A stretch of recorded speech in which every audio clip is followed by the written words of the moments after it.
Agrigento perde il 50% dell'acqua che giunge in città.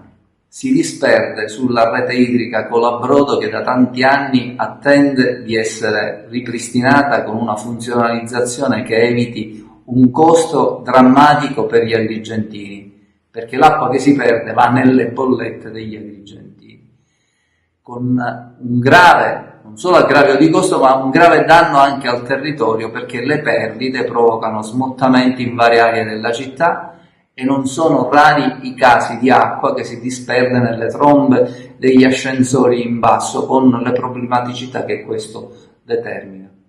Finalmente sembra che la rete idrica, questo miraggio, si possa realizzare e si realizzi col finanziamento dei 25 milioni per tanto tempo sbandierato, ma mai arrivato a compimento.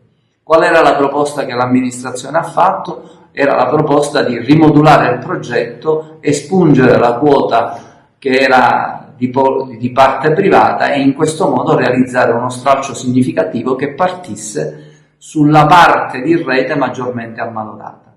E quello che accadrà: l'ATI sarà onerata delle gare d'appalto, il ribasso di questa gara consentirà di poterlo riutilizzare in altri sviluppi di progetto e quindi considerare altre bonifiche di altri pezzi di rete.